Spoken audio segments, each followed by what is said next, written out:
Tarde, pessoal. Tudo bem com vocês? Estamos aqui para mais um bate-papo para lá de especial nesse mês tão significativo para as pessoas com autismo, né? Onde a gente comemorou o Dia do Orgulho Autista aqui no Brasil. Esse dia nada mais é do que um dia para a gente conscientizar e expandir o conhecimento das pessoas em relação ao espectro do autismo.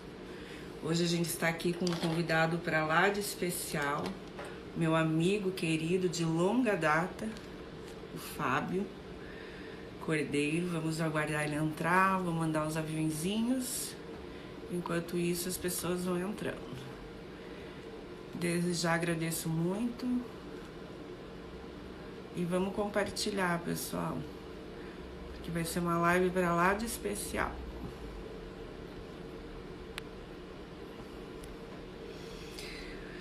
O Fábio já chegou. Oi, Denise. Oi, Lene. Seja bem-vinda.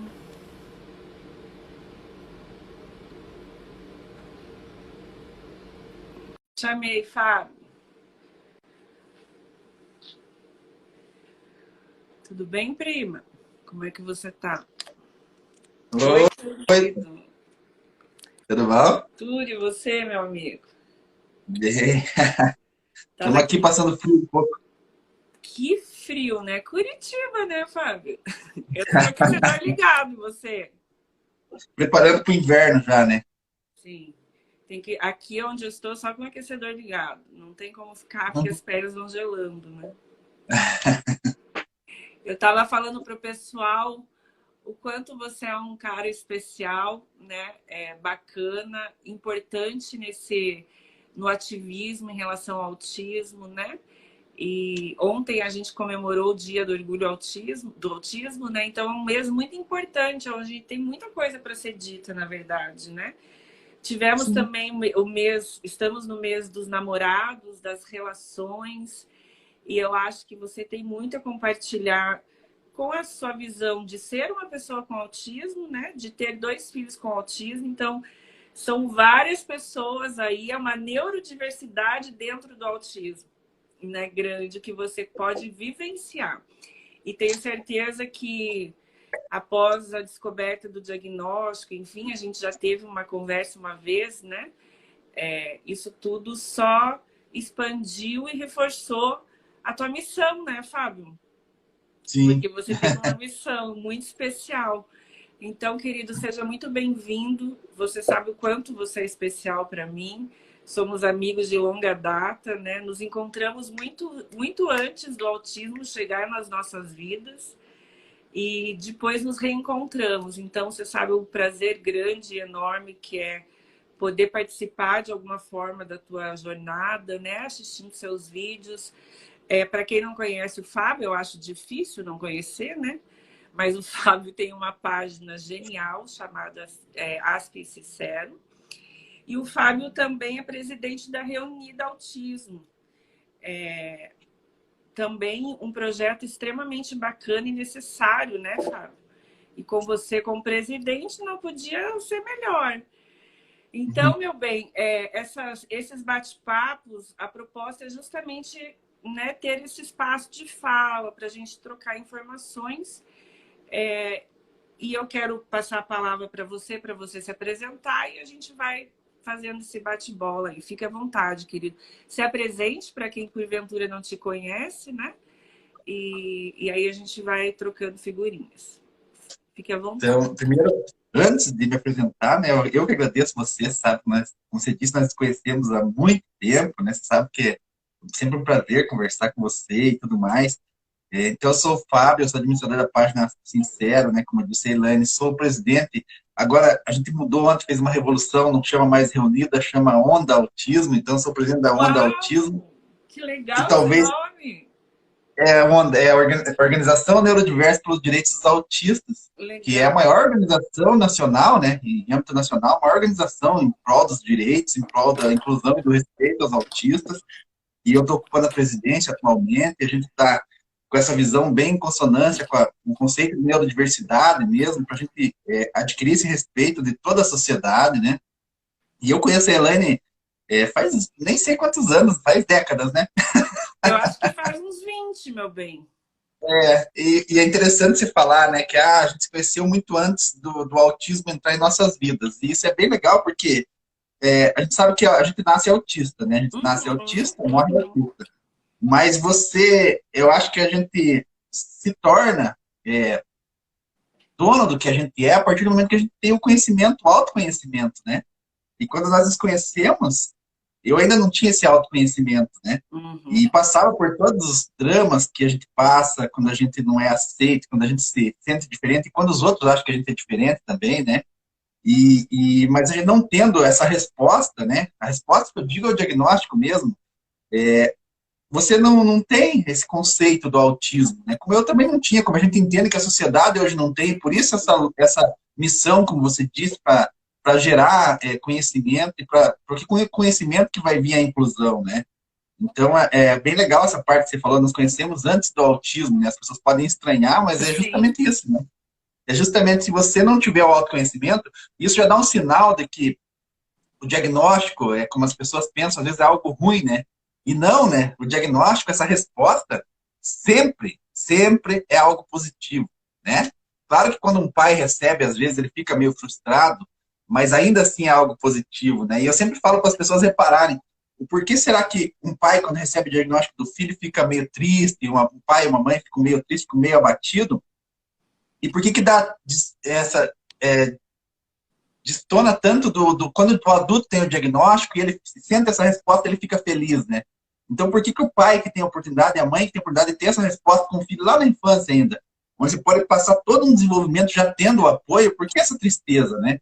Então, mesmo que pareça que é algo triste, saiba que o diagnóstico sempre é algo positivo, porque o diagnóstico, e de novo fazendo referência à tua fala, nós conhecemos antes do autismo, o diagnóstico, ele não muda quem a pessoa é, né? Ele apenas traz respostas, né?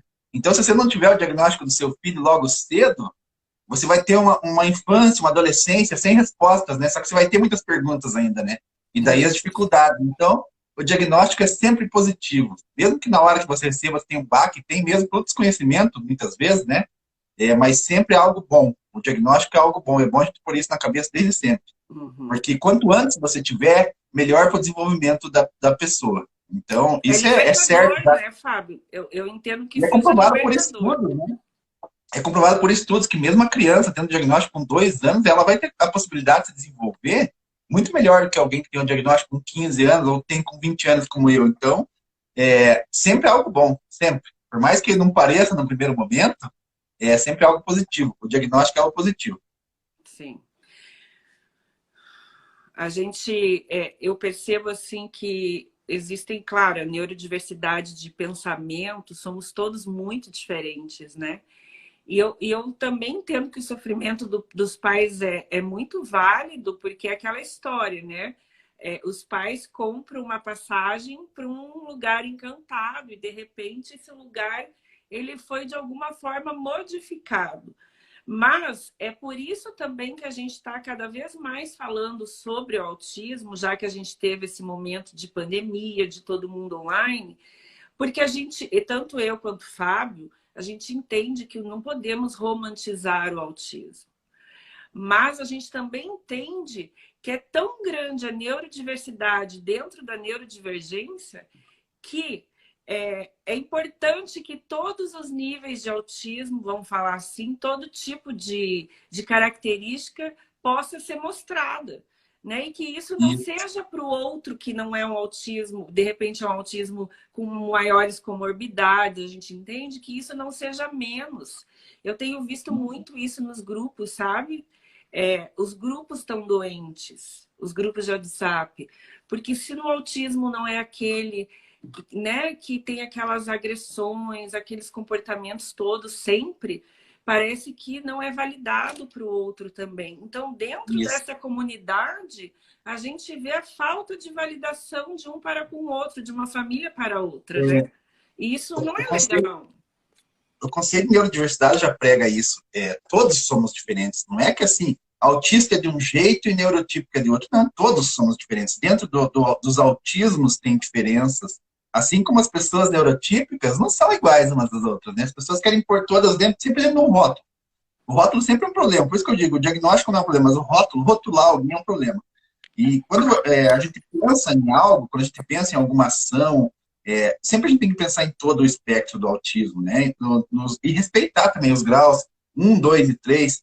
Mas o respeitar, ontem eu falei isso e eu repito, o respeito sempre tem que ser mútuo, né? Não tem respeito, só eu respeitar você e você não me respeita, não é respeito, o respeito tem que ser mútuo. Exato. Então, outra coisa que eu sempre digo é que sofrimento, por exemplo, não se mede, né? E também não é uma disputa, né? Então, ninguém Sim. garante que certo grau de autismo traz mais sofrimento que o outro, né? Cada um tem o seu sofrimento, e eu não posso medir o do outro, assim como o outro não pode medir o meu. E assim que as pessoas entram em embate, porque uma quer ser mais dona da razão do que a outra, e não é por esse lado. E ao mesmo tempo, a gente falando do diagnóstico ainda, quantas pessoas que são autistas e que não têm oportunidade nem de ter o diagnóstico, então você imagina o sofrimento dessa pessoa que não tem nenhuma resposta para ela, mas ainda assim tem todas as questões relacionadas ao autismo na sua vida.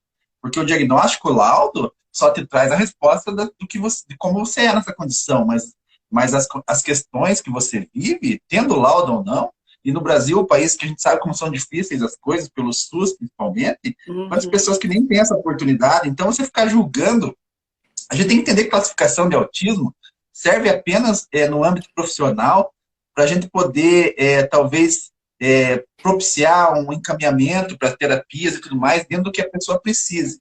E pronto, só. E para Dito aumentar isso, também a rede de apoio dessa pessoa, né? Tentar incluir, porque muitas vezes o adulto chega para nós assim com um histórico, uma narrativa bem grande, forte, de dificuldade grande de manter ou de ter um amigo, mas muitas vezes não é nem pela condição dele ali, né? É exatamente. sempre sistêmico tudo isso. E às vezes, quando existe ali um facilitador, alguém que olha, pondera, entende esse perfil e pensa, pô, esse cara com esse grupo ia ficar muito legal. Eu acho isso extremamente importante, porque dar o diagnóstico simplesmente e aí ficar ao léu pode ser realmente algo muito assustador. Mas a gente precisa saber, a partir daquele momento, como fazer os encaminhamentos, né? Para onde, o que vai ser bom para aquela pessoa. Sempre no nível de sugestão, é óbvio, né? Porque as E pessoas não têm para no diferentes diagnóstico também.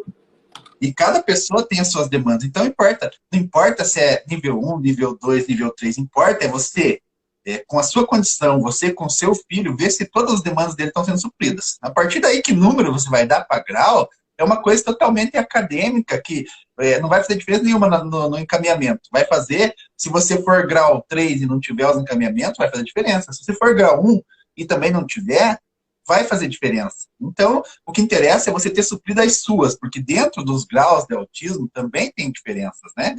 Mesmo que você tenha dois autistas grau moderado, vamos falar do moderado, que ninguém fala também, só fala do severo e do leve, né? Você pega dois autistas moderados, grau 2, então nível 2, e os dois são diferentes um do outro.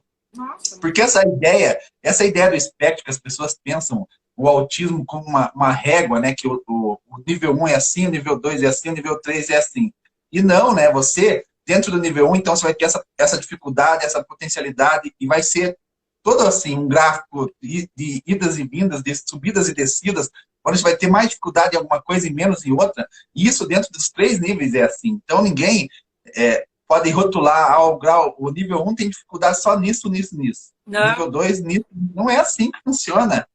Se você pegar e for pontuar as dificuldades da pessoa dentro do espectro, vai ser tudo assim, né? Uma aqui, outra aqui, uma mais, outra menos. Alguém se comunica melhor, outro se comunica pior, dentro do mesmo grau. Então, as pessoas, às vezes os pais mesmo ficam muito preocupados com você, deve acontecer muito isso. Acabou de ter o diagnóstico do filho, 3 anos de idade, mas que grau que é, que nível que é? E pouca diferença faz, tanto que você tenha suprido as demandas que aquela criança tem naquele momento, né? Exatamente. E essa é uma preocupação bem latente, né? Qual é o nível, quando é que vai falar, quando é que vai fazer, quando, né? Eu tenho um prazo de 3 meses para isso, e aquilo eu falo, ó, é delicado isso, porque nós, como profissionais, a gente tem que saber acolher e entender essa demanda também, das expectativas, né? Então, é importante que a gente ouça, valide também, mas de alguma forma, muito gentilmente, mostrar através de vídeos, de lives, que hoje a gente está fazendo cada vez mais, né? E de histórias que já foram vivenciadas aí, para que essa pessoa comece a compreender, porque a gente não tem como dizer, não é isso e acabou, não vai ser. Né? Como a gente ouve muito de médicos falando para os pais, não, esqueça, não tem, vai para a escola especial, não vai falar, não vai isso, não, não e não. Gente, isso é um crime, na verdade, né? Por isso que todo dia a gente está falando sobre esses assuntos, todo dia massivamente a gente fica falando, porque quando você não tem esse entendimento que você falou, e de novo, fica claro que com a compreensão é que vem menos sofrimento e tudo mais, você fica se auto-boicotando, né? Eu sei porque eu sou pai de autista também, né? Você falou que eu tenho 2 filhos de autismo, mas não, tem um autista, o outro é neurotípico, né? É verdade, me perdoa, desculpa. Mas a gente fica se auto-boicotando, né? Você fica querendo que tenha bem isso que você falou. Ah, meu filho, o filho do vizinho falou com tantos anos. Ou eu vou na clínica, não precisa nem ser o filho do vizinho, na clínica lá que eu vou, eu ia todo dia na clínica com meu filho, aí eu fico olhando, quantos anos tem o seu filho? Ah, tem 12. Nossa, a mesma idade que o meu, ele já fala, o outro não fala. Então você fica se auto-boicotando. Quando, na verdade, tem uma questão de comparação que a gente fala assim, antes do diagnóstico, quando você está suspeitando do seu filho lá. Então, existem os marcos de desenvolvimento neurológicos que você tem que seguir. Ah, se a criança tem que falar tantas palavras até tal idade e o seu filho não está falando, quer dizer que ele é autista? Não, não sabemos, mas vamos procurar ajuda de saber o porquê que ele não está falando. Aí você tem que respeitar os marcos de desenvolvimento. A partir do momento que você fechou um diagnóstico e você está trabalhando, uma criança pode falar em 6 meses de tratamento, e a outra pode falar em 2 anos, e a outra pode nunca falar. Né? Então, você tem que buscar que ela se comunique, mas você ficar comparando, você só vai ter sofrimento e um auto-boicote mesmo. Ah, por que o meu não tem 3 meses ainda não falou? Então é importante nas terapias, e você sabe bem disso, né? É que você veja resultados, né? Mas você não tem como comparar resultados de uma pessoa para outra, porque cada uma vivencia as coisas diferentes uma da outra, né? E cada cérebro é diferente. Então pode ser que uma consiga desenvolver melhor, outra pior. Tem as idades que são diferentes, não tem como comparar, né? As pessoas, são únicas, né? Tem os ambientes, né? Tem a criação daqueles pais que vai se perpetuar, né? Porque é esse padrão. Então, assim, eu concordo assim embaixo. Não há, embora a gente faça, assim, né? A gente se inspire no outro, mas é uma inspiração positiva. Não é na questão de eu vou me comparar com o Fábio. E olha a inteligência dele, e eu também tenho autismo e não sou inteligente. Então, não é por aí, né? Cada um... Aí entra a neurodiversidade realmente, né? Todos os seres humanos, todos nós temos algo em evidência, ou algo que a gente não consegue. E isso é da humanidade, né?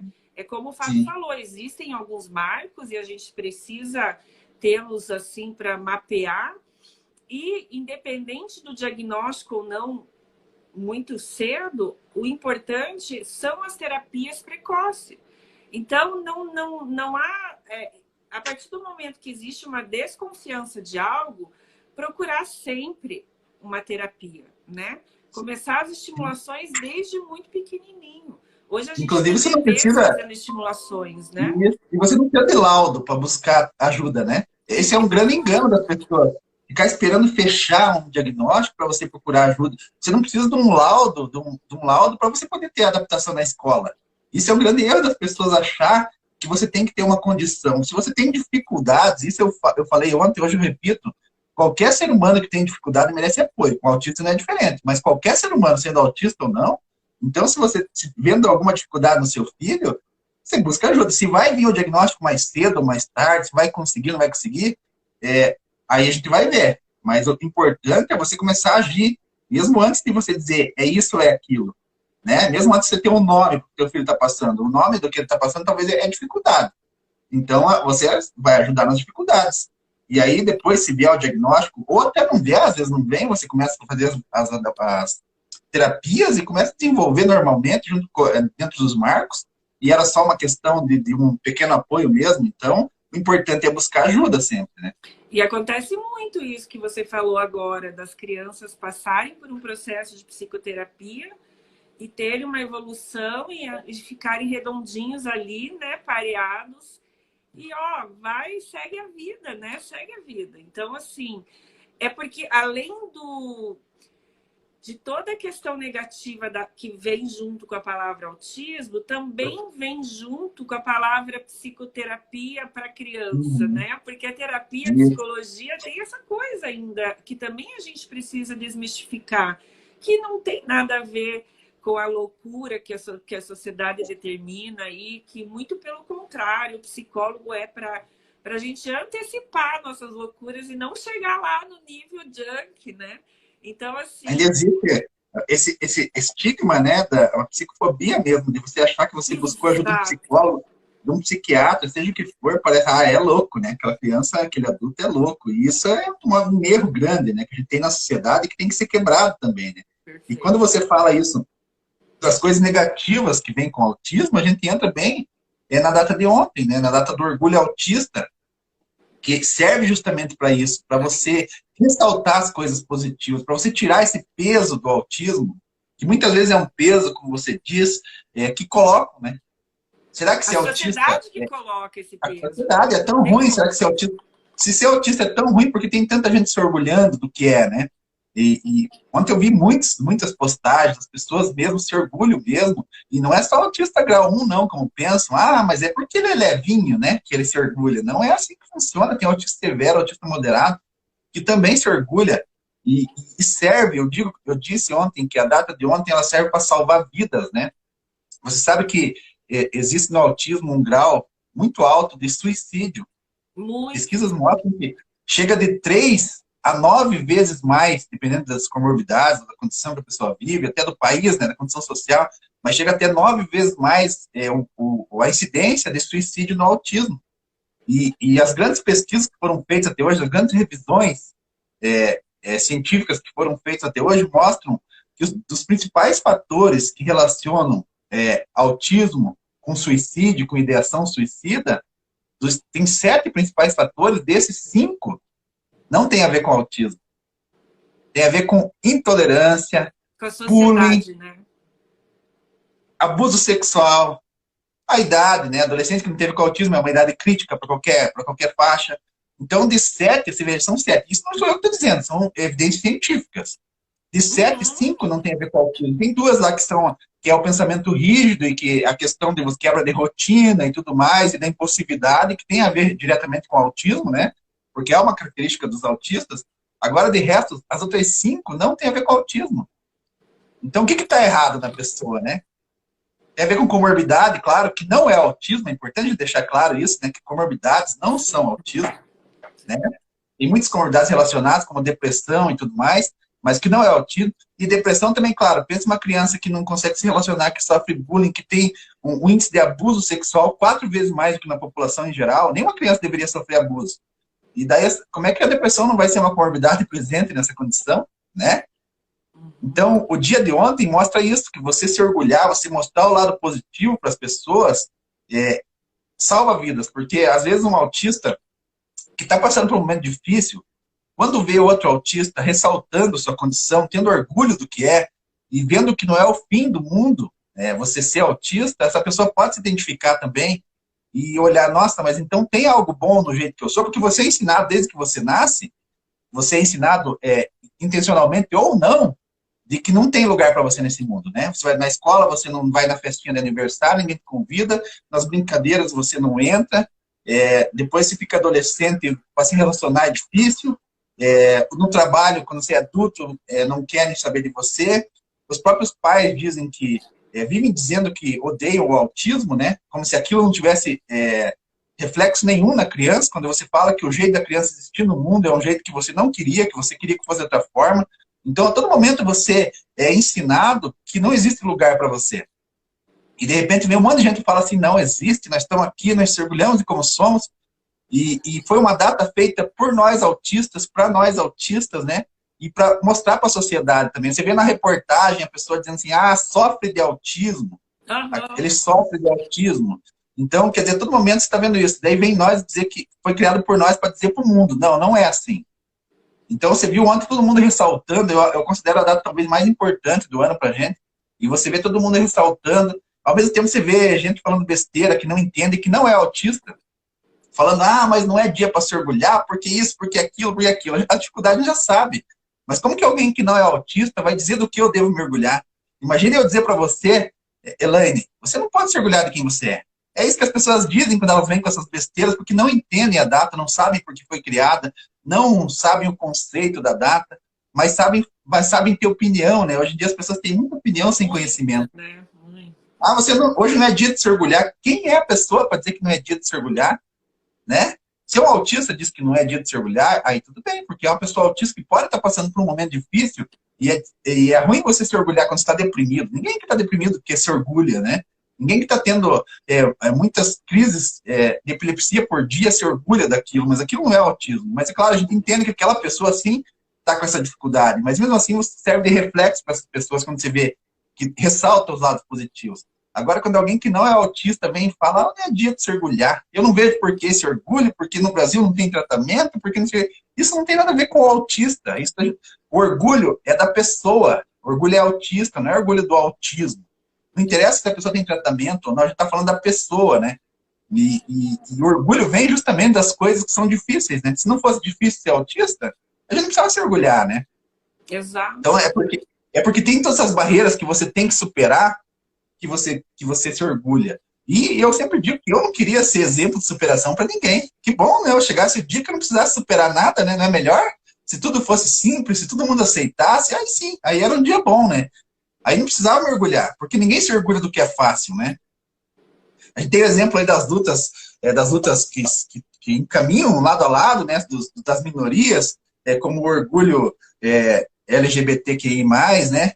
Aí, também estamos comemorando, né? Estamos esse mês, né? E as pessoas às vezes vêm falar assim, eu tenho orgulho de ser hétero, né? E é justamente aquilo que eu falei, orgulho hétero. Não existe orgulho hétero por quê? Porque não é difícil ser hétero, né? Ser hétero é fácil. Que dificuldade tem? Quando você sofreu discriminação por ser hétero... É o que as pessoas acham normal, então por quê, né? Então, assim, eu sempre digo que se a pessoa tem orgulho de ser hétero, é porque está sendo difícil para ela ser hétero. Então tem que repensar, tem que rever essas coisas, né? Porque não existe orgulho do que não há dificuldade, do que é fácil, né? E assim é com o autismo. A gente tem orgulho de ser autista porque tem essas barreiras. Que bom que um dia não tenha, que não exista mais, e que a gente não precisa ser exemplo de superação para ninguém. Porque a gente não quer ser exemplo de superação. A pessoa com deficiência não gosta quando fala assim, nossa, que bonito, você conseguiu fazer isso. A gente queria conseguir fazer aquilo sem ter as barreiras que a sociedade impõe. Né? Então, o dia de ontem talvez seja o dia mais importante para a nossa causa, porque é um dia feito por autistas, para autistas, é sobre as pessoas autistas, é sobre as pessoas. E para mostrar para a sociedade também. Então é de nós para nós e de nós para todo mundo. Mas ali o foco são os autistas. Sim. Então as pessoas, antes de ter muita opinião, primeiro tem que entender um pouquinho, né? Sim, um pouquinho. E hoje, a gente tendo a internet aí, né, os meios de comunicação cada vez mais acessíveis, chega a doer até quando você, né, você ouve algo de alguém que, estamos no século XXI, a televisão, mesmo que seja sensacionalista, passe coisas, às vezes, existem informações, né? E no caso de não tê-las mesmo, o silêncio, né, gente? Busca. O capacitismo é tão grande que chega a ser absurdo. É que as pessoas falam em outras palavras. Quando a pessoa fala que não é dia de se orgulhar, a pessoa não autista, é como justamente isso que eu falei. A pessoa chegar para mim e falar assim, Fábio, você não pode se orgulhar de quem você é. Como assim? A pessoa decide, até isso ela decide por mim, quer dizer, me trata como totalmente incapaz mesmo, né? As pessoas ainda acham que ser uma pessoa com deficiência é sinônimo de incapacidade, né? Isso está na mente da sociedade. E é justamente por isso que a gente precisa de um dia como ontem, né? Então é dia de se orgulhar, sim, né? Exatamente. Concordo e assino embaixo. Fábio, conte para nós um pouquinho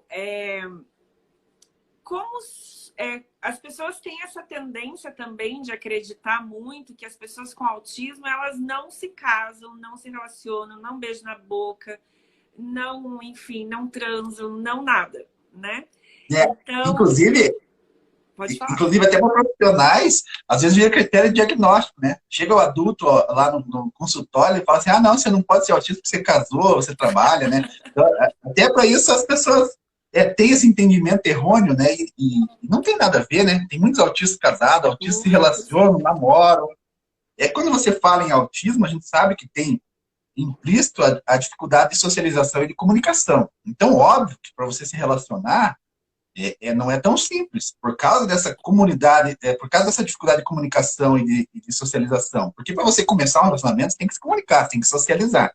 Então, existe essa dificuldade. Mas aí dizer que o autista não quer, ou que ele não consegue, ou que se ele fizer isso, ele não é autista, o que é pior, né? É um erro muito grande. Existem muitos autistas que são, inclusive também, de novo, falando de autistas que não só do grau 1, que são casados, que têm relacionamentos, né? A gente costuma invalidar, né? As pessoas que às vezes têm um grau mais severo de qualquer deficiência, as pessoas fazem isso, né? As pessoas costumam invalidar. E a gente faz isso. Tem questões sensoriais, que também são individuais, então tem pessoas que vão ter dificuldade de abraçar e de beijar, mas às vezes não tem. E também tem pessoas que com o seu parceiro, elas vão se adaptando às questões, inclusive sexuais, né, de toque, de tudo. Não é isso que vai impedir você de se relacionar. O que pode impedir, é claro, você não ter uma dificuldade maior, vai acarretar você conseguir um relacionamento, e a pessoa não querer, porque também a gente tem que levar em conta que às vezes o autista não quer casar com qualquer pessoa, não quer namorar, né? O autista é uma pessoa, antes de tudo, então às vezes ele não quer, mas ele querendo, ele tem toda a possibilidade, sim, né? E pode sim, eu sou uma prova, tenho 2 filhos, né?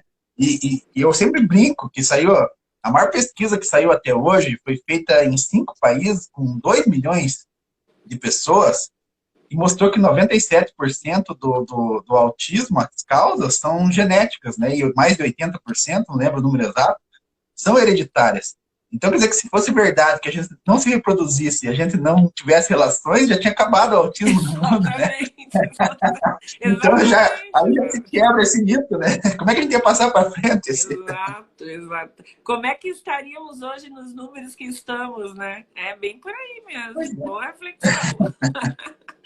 Então, por mais que vocês achem que não, os autistas se relacionam sim, inclusive, dentro de toda a diversidade também, que é a sexualidade, né? Tem autista hétero, tem autista bi, tem autista transexual, tem autista que é homossexual, tem autista de todo tipo. Tem autista. A gente é, antes de tudo, uma pessoa, então, engraçado até para mim, né? Claro, é muito engraçado as pessoas pensarem que o autista não se relaciona, que não tem, não faz sexo. Eu acho até esquisito. E é mais uma face do capacitismo mesmo, né? É mais uma face de julgar o outro incapaz até de fazer sexo, né? Engraçado isso, né? Muito, muito. Mas é isso. A sociedade tende a pesar, né, naquilo que ela não sabe lidar. É por aí que funciona, né? No começo da nossa conversa... Há pouco tempo, né, Elaine? Oi? Há muito pouco tempo atrás, os autistas eram invisíveis, né? Porque eram trancados em clínicas, eram trancados em manicômios, eram trancados dentro de casa. Daí, claro que não se casava, não tinha filho, né? Porque você era totalmente excluído do meio da sociedade. Né? Sim. Nada, então, é óbvio, né? Então, quando você não dá oportunidades, isso para relação, para trabalho, para o que for, aí claro que não vai ter, né? Mas, felizmente... Deixa eu contar uma coisa bem curiosa da minha vida. Eu tenho uma prima que, na verdade, hoje ela tem quase 50 anos, e quando eu era criança, ela tinha diagnóstico de esquizofrenia, né? Mas hoje, depois que eu comecei a estudar o autismo e comecei a linkar, isso foi muito mal visto na época. Ela era uma menina de interior, então, assim, não tinha realmente... Ela teve diagnósticos totalmente enganosos ali, mas que promoveu para ela um mal-estar muito grande, fazendo com que ela tivesse que ficar internada na época num manicômio, né? Que a gente... Então, eu desde muito cedo eu frequentei esses lugares. E vou te dizer que mesmo lá dentro, você via os casais se casando lá dentro. E era muito bonitinho de ver, né? Que eles, dentro da comunidade deles ali, eles faziam por onde para viver bem, feliz, né? Mantendo ali, tentando suprir seus desejos. E eu olhava aquilo, eu era uma criança de tudo. né? Eu falava, nossa, que legal. Então, eu convivo com pessoas dentro da neurodivergência desde muito pequenininha, né? E o pior, né, Elaine, é que hoje ainda acontece esse negócio com diagnóstico em mulheres, né? Ela tem 3, 4 diagnósticos antes de chegar ao autismo. Esquizofrenia é muito comum, né? É borderline. Ela tem um monte de diagnóstico antes. E como você disse, mesmo você que frequentava esses meios, lá acontecia, mas para a sociedade não acontecia, né? Porque era invisível, aquele era um meio invisível para a sociedade, ninguém sabia daquilo. Então, quem era autista não casava, quem tinha qualquer transtorno não casava, mas não é que não casava, lá, como você disse, eles estavam casando e tudo, mas para a sociedade é mais fácil se livrar do que você não quer encarar, né? É verdade, é verdade. Nossa, são cenas que eu nunca vou apagar da minha cabeça, assim, muito, muito impactante, né? Muito impactante. E nós estamos falando, né? Que parece que nós estamos falando do século retrasado, né? Mas não, né? É 3 décadas atrás, né? Exatamente, exatamente, exatamente. E hoje ela tá bem, assim, mora com uma tia, que a mãe dela faleceu, e hoje ela tem uma vida, claro, né, dentro das limitações dela, por falta de estímulo, né? Mas ela tá levando a vida dela, e eu fico bem feliz de saber, assim, que nem existe mais esses lugares também, né? Porque aí Sim. não deixa ninguém instigado a fazer isso. E essa história serve muito para ilustrar aquilo que a gente falou agora há pouco. Você já pensou, esse pai que está recebendo o diagnóstico da filha, vamos falar exclusivamente da filha, que agora com 3 anos de idade, e fica abatido, acho que entendo todas essas questões que eu falei, mas a chance que ele está tendo de que o futuro dessa filha não seja fora da sociedade, como esquizofrênica, como seja o que for, né? Quando você tendo a resposta, então, é para as pessoas terem a ideia, de novo, de como o diagnóstico sempre é algo positivo, né?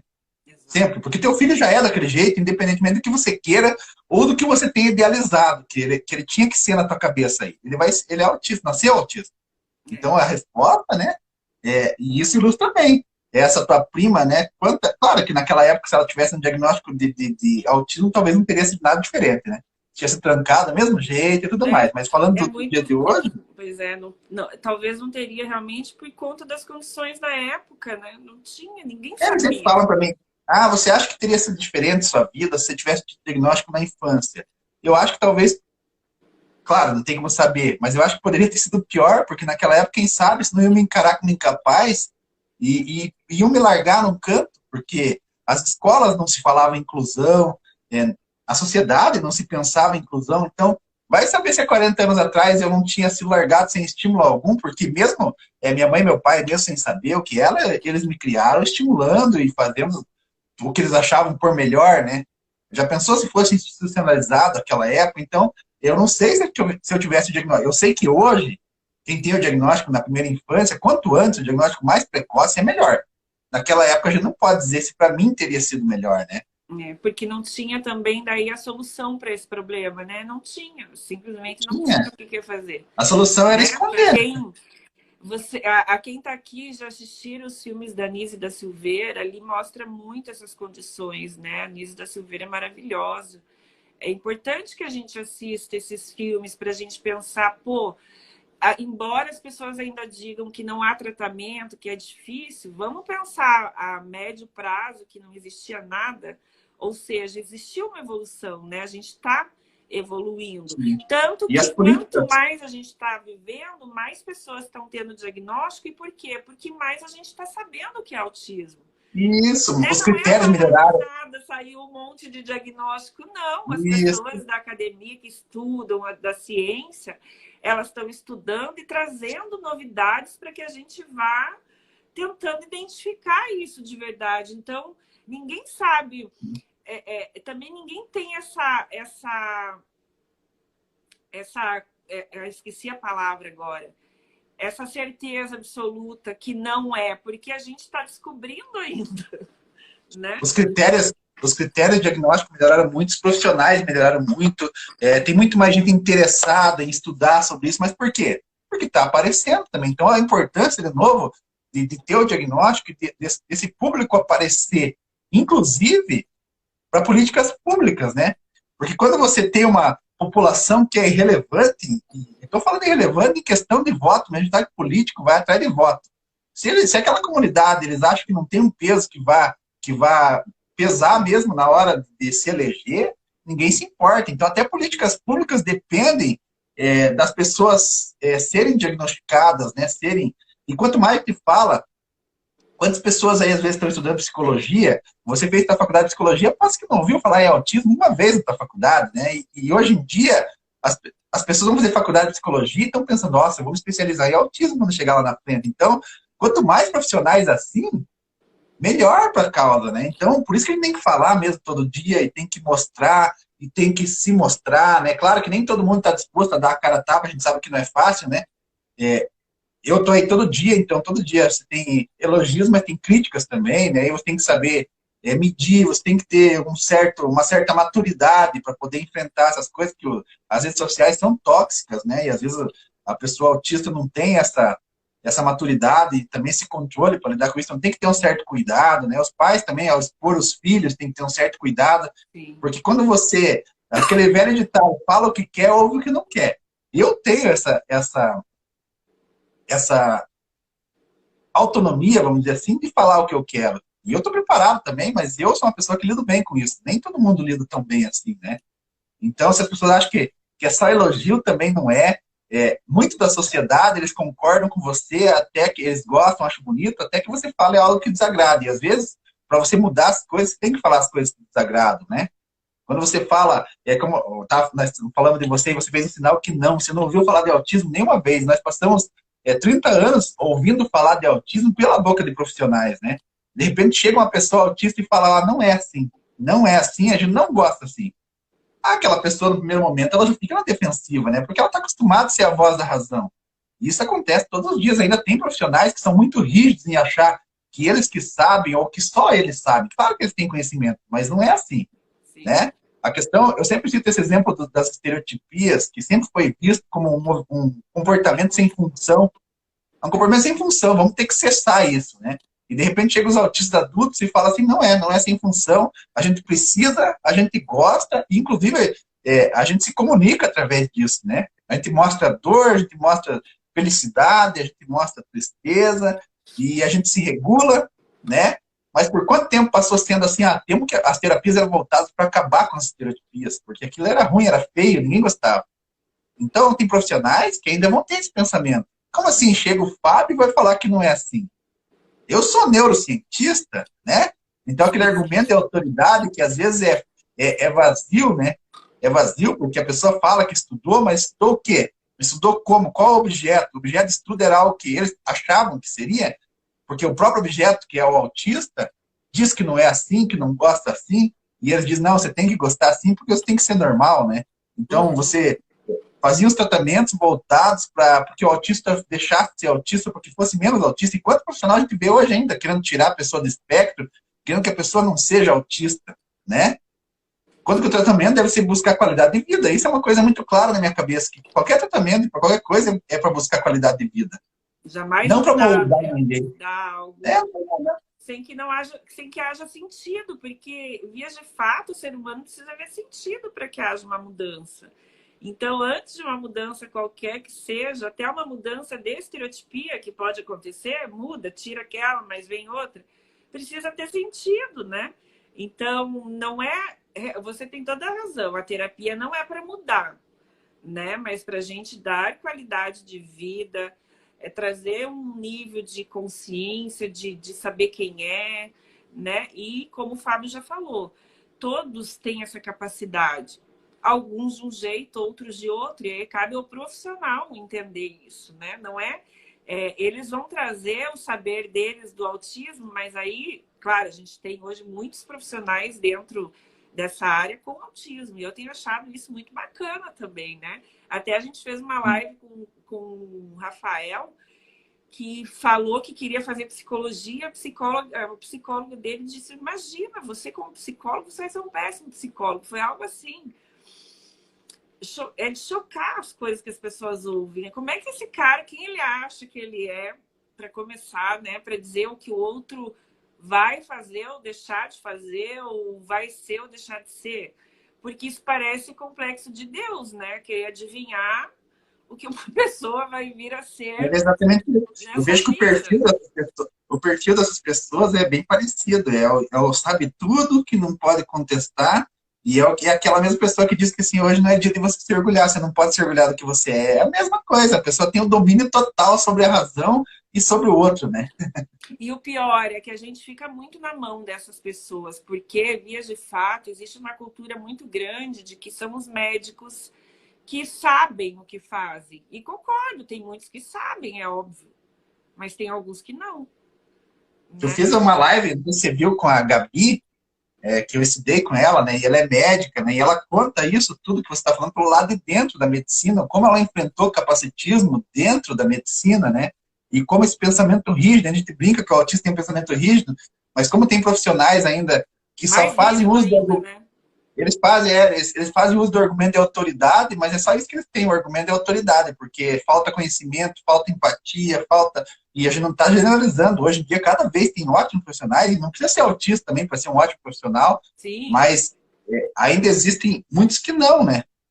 Mas isso vai, eu acredito, a gente está nessa luta, porque a gente vai passar, a gente cada vez vai alinhando mais os pensamentos, né? Para que isso chegue no momento do entendimento. O que a gente sabe de autismo ainda é muito pouco, né? Você falou sobre isso.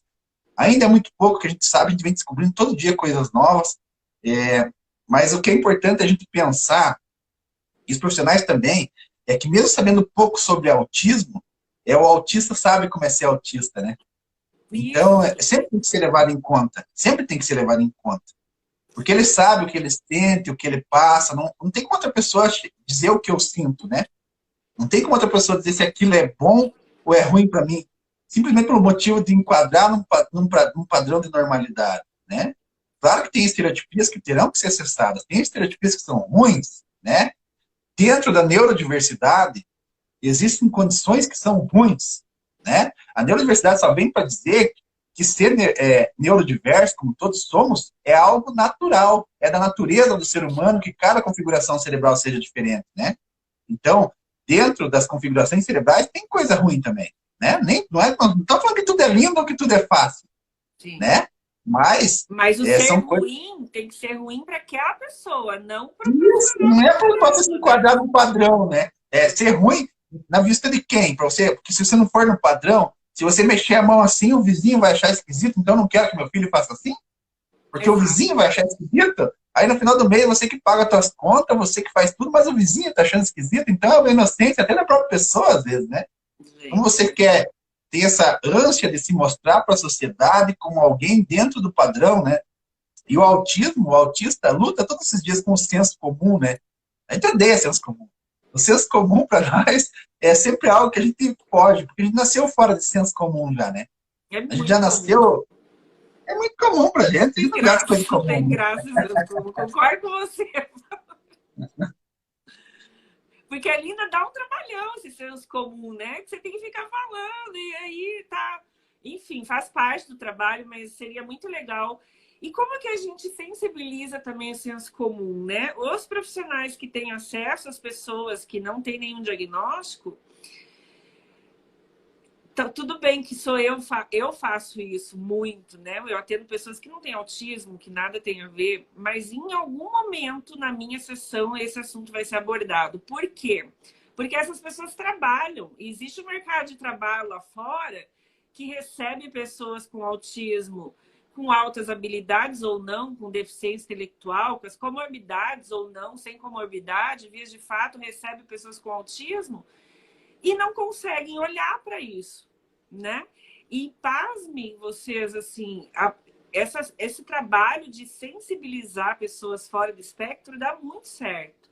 Mas muitos meus pacientes falam, nossa, mas agora falando disso, totalmente fez sentido essa pessoa, essa outra pessoa, e aí eles indicam e as pessoas te procuram. É muito importante que a gente faça isso, muito A gente importante. tem um projeto, eu criei um projeto dentro da Onda, né, que era reunida, agora eu estou chamando de Onda, e eu criei um projeto que é justamente para trabalhar nas empresas. Ele é voltado ao mercado de trabalho, mas não só isso. Para trabalhar nas empresas, um treinamento com os profissionais, com os colaboradores da empresa, no primeiro momento de como atender ao público autista e as famílias dos autistas, e depois, no segundo momento, como a lidar na contratação, os processos seletivos, que às vezes são excludentes para os autistas. No terceiro momento, com os colegas de trabalho e com a ambientação dentro do ambiente de trabalho. Mas nesse primeiro momento é muito interessante essa palestra que a gente faz, porque você vai lá e faz uma palestra que é de atendimento profissional. Mas as pessoas vão entendendo aquilo, elas vão vendo o vizinho, vão vendo o primo, vão vendo o colega de trabalho, às vezes. E eu sempre digo que as pessoas cometem atos de discriminação, muitas não é porque são más, né? Tem pessoas más, mas a maioria não é por maldade. Não sabem, né? Não sabem e cometem. Então, quando você chega lá e fala e mostra, as pessoas captam muito bem isso. Como você falou, dá muito resultado, porque a pessoa ela fica feliz quando ela adquire aquele conhecimento, e a pessoa fica feliz quando ela está lá atendendo no banco, no caixa do mercado, seja onde for, no açougue, e ela fica feliz que ela identificou aquele cliente e falou, esse aqui é aquele que eu vi na palestra, olha como eu sei atender ele. Agora eu vou me consagrar. É isso mesmo, Fábio. É isso, é elas ficam super contentes, né? que elas têm. E delas passam esse conhecimento para frente, elas falam pro outro, olha só, aquele ali é autista, aquele jeito lá, ó, então ele tem essa dificuldade aqui, as pessoas ficam alegres de ir lá ajudar, de oferecer ajuda. Então as pessoas querem, né? Elas gostam de conhecimento, todo mundo gosta de conhecimento. E quando a pessoa tem esse conhecimento, ela se sente assim, nossa, olha, eu entendo isso aqui. Eu vou saber lidar com essa pessoa. Também, né? E elas gostam de replicar aqui, então dá muito certo mesmo. E é importante a gente falar disso para fora da comunidade. Porque eu falo todo dia para as pessoas autistas, para os pais, para as mães. Então a gente criou esse projeto pensando em falar para o público em geral, né? Porque eles precisam saber, eles precisam entender. E isso engrandece todo mundo. Você se engrandece quando você sabe lidar com as diferentes condições humanas, né? E você se sente bem, a gente se sente bem. Esses tempos não, faz muito tempo, na verdade, muito tempo mesmo, meu primeiro emprego, eu fui trabalhar com uma pessoa que era cega. 2 pessoas cegas. E eu nunca tinha visto um cego na minha frente, como é que eu ia lidar com aquela pessoa? Então, eu poder conviver com aquela pessoa e ela me ensinar como é que era, que não era eu que tinha que pegar nela e levar quando eu quisesse em algum lugar, que eu dava o braço e ela pegava em mim, que era coisa, hoje em dia, para mim, é muito claro aquele tempo, eu não sabia. Então, eu me sentia todo, né, assim, ó, meu amigo aqui, ó, eu sei lidar com essa pessoa. Né, você se sente bem com isso, você viver com a diversidade, as crianças, principalmente na escola, ela se sente bem em ter aquele coleguinha que é diferente. Mas muitas vezes ela é ensinada, e eu, na minha infância, foi assim, hoje em dia eu espero que já esteja melhor, mas eu fui ensinado a ser intolerante, né? A não lidar bem com o diferente. Só que a gente tem que ensinar os filhos o contrário, porque eles se sentem bem em viver com as diferenças, né? As crianças ficam todas orgulhosas quando tem alguém diferente deles e consegue aprender sobre o outro, né? Isso é legal, e o ser humano é assim, falta a gente falar, a gente mostrar, e ensinar mesmo, né? Que é legal isso, que quando a gente convive com as diferenças dentro da escola, ou dentro do trabalho, seja onde for, não é a pessoa com deficiência que ganha só. Toda a sociedade ganha com isso, né? Ao contrário, né? Você está tendo a oportunidade de expandir, inclusive, teu cérebro, questão neurônio mesmo, porque todo saber nos traz novas conexões. Então, é um processo neurobiológico o saber, né? É importantíssimo. Eu acho de extrema importância falar sobre, e não só sobre autismo. Você estava falando, né, do cego. Eu lembrei de uma vez que, quando eu trabalhava no setor privado, me ligaram, de 30 psicólogos ligaram para mim, para eu atender um surdo. Eu não sei se é assim que se refere, mas para ele estava tudo certo, né? E eu também não tinha essa vivência. Mas, olha, eu acolhi tão legal ele, porque eu me preparei, que, embora eu não soubesse, não dominasse Libras, eu fui estudar, é óbvio, né? Eu falei, eu vou estudar, eu quero aprender, eu quero. Gente, é difícil. Como é difícil aprender Libras. Por isso que eu digo, Libras tem que ser obrigatório desde pequenininho, gente, nesse momento. E eu acho. Ele não quis trocar de psicólogo, mesmo aquele que sabia Libras, por conta da forma como eu estava lidando com ele, né? De entender e não ficar... Ele não gostava muito que falassem Libras com ele. Ele queria ser tratado diferente, sabe? Então, foi um engajamento tão bacana. Mas se eu não tivesse aceito esse desafio, talvez eu não tivesse tido esse conhecimento. Sim. Né? E eu sempre falo a importância que teve para mim, meu primeiro emprego é trabalhar com 2 pessoas cegas, porque foi elas que me ensinaram a como ser eficiente. E você vê que dá um jogo de palavras com a deficiência, né? Porque eu me lembro que a gente foi trabalhar numa câmara escura e a facilidade que ela tinha de trabalhar naquela câmara escura, e eu, a primeira vez que entrei, não conseguia nem não bater nas paredes, né? E ela me ensinou como ser eficiente, e ali eu pude ver que as pessoas têm potencialidades, né? Para mim, aquilo foi uma dificuldade. Ela falou, não, calma, vamos lá. Ela pegava na minha mão, me levava dentro da câmara escura e tal, e me ensinou a fazer as coisas com a mesma rapidez que ela fazia. Quer dizer, eu consegui me adaptar a fazer aquilo, e ela conseguia se adaptar ao nosso mundo, porque ali não existia barreiras, né? Ali a gente tirou as barreiras, é simplesmente uma pessoa ensinando outra pessoa. Então, para mim, foi importantíssimo, já no primeiro emprego, ter esse contato. E quanto a Libras, você veja, é algo que as pessoas não sabem, né? Não tem nada a ver com autismo, mas não interessa. O Brasil é um país muito chique, né? Nós temos duas línguas oficiais. As pessoas não sabem disso. Nós temos o português e a Libras, que é uma língua oficial do país. Então, eu não entendo por que não ensina as crianças lá desde a primeira série, porque já que é uma língua oficial, imagina que chique todo mundo ser bilíngue no Brasil, né? Se todo mundo pudesse falar português e Libras, eu acho até que os pais que estão vendo aí, que estudam, principalmente nas escolas, tanto seja públicas ou particulares, que deviam cobrar das escolas. Eu quero que meu filho tenha Libras. Ia abrir um campo de trabalho, ia ter professor de Libras desde sempre na escola, ia ser muito chique. Eu queria falar Libras, ia ser muito chique. Se todo mundo fosse bilíngue no Brasil, já pensou? Olha, eu tô me desafiando, mas eu vou te dizer que não é fácil, não. É difícil, porque mas para criança seria depois de velho, né? Para criança seria muito mais fácil. Se eles aprendessem desde a primeira série, nossa! Mas eu o acho que que ia ser você muito falou do cego, só te interrompendo um pouco, ele te mostrou, na verdade, o que você trouxe, ele mostrou que não existe deficiência. A deficiência está no olho de quem é incapaz de ver o potencial. É bem isso, né? Porque veja a capacidade minuciosa de sentidos, né, dele. Então, A gente não tem. isso é exatamente o que diz o conceito da neurodiversidade, vai exatamente ao encontro disso, do conceito social de deficiência, onde o que é deficiente é o meio. Nós vivemos uma sociedade inteira deficiente que impõe barreiras, né? A partir do momento que a gente entrou naquela sala, naquela câmera escura, acabou as barreiras para ela, né? Para os dois. Acabou as barreiras ali, ela era rainha, ele era o rei ali, eles sabiam tudo, eles podiam tudo, não tinha barreira nenhuma, porque a única barreira que tinha era para mim, da escuridão. Para eles não tinha. Então, na verdade, ali eu passei a ser a pessoa que tinha dificuldade, ela não tinha mais. Então, você vê que mudou ali. Ela deixou de ser deficiente e passou eu a ser o deficiente, porque eu não enxergava nada. Mas o que mudou a deficiência dos dois? Foi a barreira, foi o meio, não foi a condição dela de existência e nem a minha condição.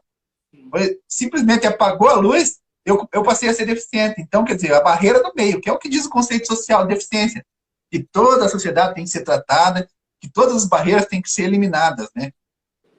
Exato. Muito legal, Fábio. Muito legal. Que bate-papo gostoso. Passaria assim o dia todo conversando com você. Inclusive, a gente precisa marcar um café, né, Fábio? Pois é, eu acho que vai cair nossa live daqui a pouco, nós conversamos tanto que passou tão rápido o tempo, né? Passou muito rápido, muitos recadinhos. Deixa eu tentar ler alguns rapidinhos. Meu mundo autista tem médicos e professores que não sabem nada e ainda colocam nas mães em situação contrária. Tipo, você começa a fazer seu filho a entender que é autismo e vem despreparado e fala que não é. Verdade. É. Lígia, ter meu diagnóstico foi como receber meu aval de liberdade. Todos deveriam ter o direito de experimentar essa sensação. Concordo, Lígia. Que bom, fico feliz por você, tá?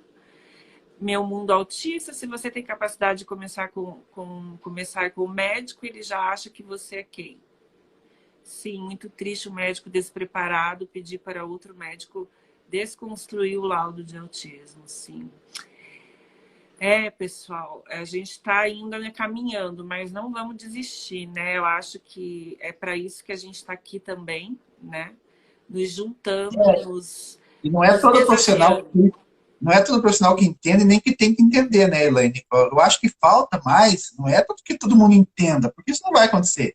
Falta mais chegar uma pessoa para você e falar assim, Elaine, eu tô desconfiado que eu sou autista. Daí você fala assim, eu não entendo nada de autismo, vou ter que encaminhar com outro profissional que entenda. Acho que isso que falta às vezes, né? Do que você bater o martelo. Não, mas você é casado, você não é autista. Não, você trabalha, então você não é. Acho que é isso que faltava, né? Sim. Não, é bem isso. Não, você não é obrigado, eu concordo. Nós não somos obrigados a saber de tudo.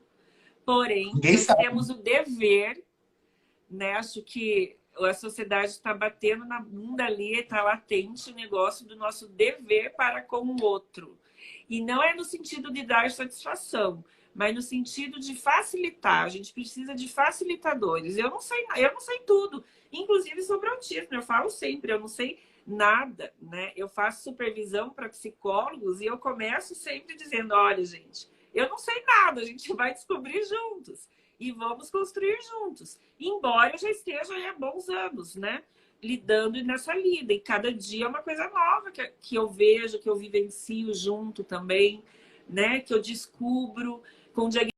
Eu tive essa semana algo muito impactante. Recebi um menino com um diagnóstico totalmente enganado e ele acreditou e aquilo estava se tornando a verdade. Eu falei, não, não é isso, não é isso.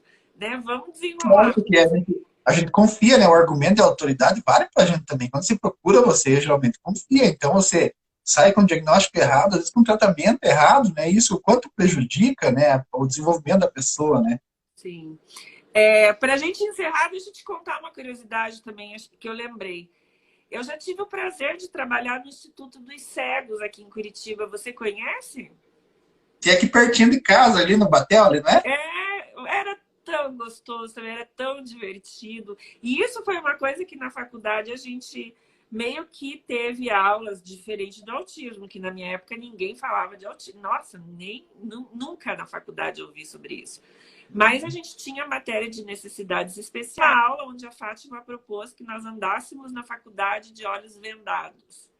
E aquilo foi, assim, a melhor vivência, o melhor psicodrama que eu pude viver na vida para aprender. Então, é sobre isso, né? Sobre a gente se desafiar, viver algo, aquilo que está aparecendo para a gente, abraça, vive aquilo que você vai evoluir junto, né? De volta, quando você vive com essas diferenças, eu tive essa oportunidade também de viver com essas diferenças, já no primeiro emprego, quando você vive, você consegue ver as potencialidades, né? Quem vive com o autista de perto, aí quem tá vendo nós que tem o filho e tudo, que vive todo dia, que tá de perto, você que trabalha todo dia, você vê as potencialidades, né? Que não é essa coisa ruim, né? Então me surpreende aquele profissional que pensa que tem que eliminar o autismo, que é tudo ruim, porque você vê como as pessoas são espetaculares justamente nessas condições, né? É por aí, falou tudo, fechou com chave de ouro. Fábio, já estamos a 1 hora, eu sei que você tem outros compromissos, eu também tenho um paciente agora, estou chegando aqui. Agradeço imensamente, querido, e a todos que participaram, prestigiaram. Eu sei que o Fábio é muito especial, eu sou muito grata por tê-lo na minha vida. Né? Como a gente já falou, é uma história de longa data e eu espero que se perpetue para o resto da vida, Fábio. Tá bom, Sim. querido? Para quem Obrigado, puder, pessoal. compartilhe a live, né? Porque vocês viram conteúdo bastante interessante. E na terça-feira eu tô aí de novo. Fábio, querido. Tchau, obrigado. Seu coração, tá? Até a próxima. Até a próxima. Tchau, tchau.